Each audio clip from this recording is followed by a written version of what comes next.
लालौन की मां ने दिखाया उर्वशी की फोटो देखकर झनक को लगा झटका। जी हां दोस्तों, झनक के आगे आने वाले अपकमिंग एपिसोड में जहां पर अब आप देखेंगे कि झनक को उसकी मां की तस्वीर दिखाएंगी लालौन की मां, जहां पर झनक को इस बात से बड़ा झटका लगने वाला है। चैनल पर नए हो या पहली बार आए हो तो सब्सक्राइब करके बेल आइकन दबाना ताकि हमारा आगे आने वाली अपडेट आप तक पहुँच सके।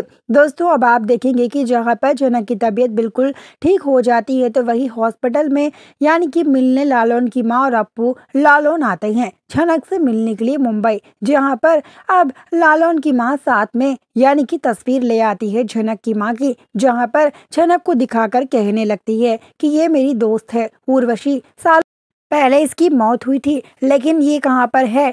अब इसकी मौत होने के बाद इसके बच्चे और ये लोग कहाँ पर रहते हैं इसका कोई पता नहीं है। जहाँ पर झनक बोलती है उर्वशी जी आपको क्या होती हैं, जहाँ पर झनक इतना बोलते ही लालौन की माँ बोलती है तुमको इतना मतलब आंसू आ रहे हैं तुम्हारी आंखों में झनक। जहाँ पर इतना बोलते ही झनक बोलती है उर्वशी कोई और नहीं बल्कि मेरी माँ है जो अब इस दुनिया में नहीं रही। जहाँ पर लालौन की माँ बोलती है हाँ ये बात तो सच है, उर्वशी इस दुनिया में नहीं है लेकिन तुम उर्वशी की बेटी हो तो फिर तुम तो एक कलाकार होगी ना झनक। तो जहाँ पर अब लालौन की माँ के इतना बोलते ही झनक बोलती है कि मेरी माँ एक कलाकार थी, मेरी माँ ने मुझे डांस करना सिखाया है, लेकिन उनके सामने जब मैं नाचती थी तो उनको बिल्कुल पसंद नहीं आता था, लेकिन आपने आज मेरी माँ की याद मुझे दिला ही दी। इतने दिनों से तो भले ही मैं मेरी माँ को मतलब यानी कि याद करती ही थी, लेकिन आप उनकी दोस्त हैं तो आप उन्हें बहुत अच्छे से जानती थी होंगी।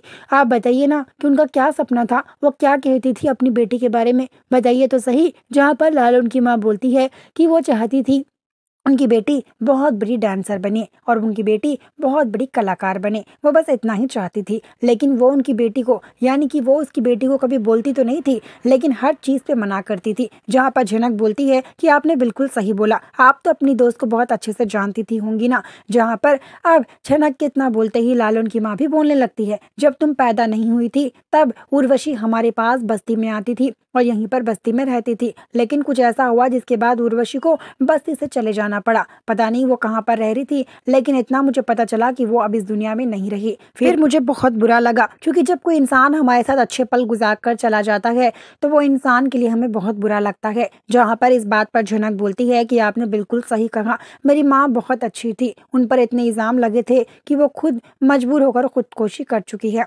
जहाँ पर लालौन की माँ इस पर बोलती है कि हाँ मैं तो जानती हूँ, जब वो यानी कि तुम उनके पेट में थी तब तो लोग उन्हें चरित्र कहते थे, उन पर बहुत इल्जाम लगाते थे, शायद इसी वजह से वो बस्ती छोड़कर चली गई। भला कोई इंसान इतना कैसे सह सकता है कि उसको चरित्र बोल दिया जाए, उसको यानी कि हर तरह का इल्जाम लगाया जाए, तो वो कैसे सह सकता है। जहाँ पर अब यानी कि झनक को फाइनली उसकी माँ की दोस्त मिल चुकी है जिससे झनक सारी बातें अब बताने वाली है। वीडियो को लाइक करना ताकि आगे आने वाली अपडेट आप तक पहुंच सके। मिलते हैं जल्दी।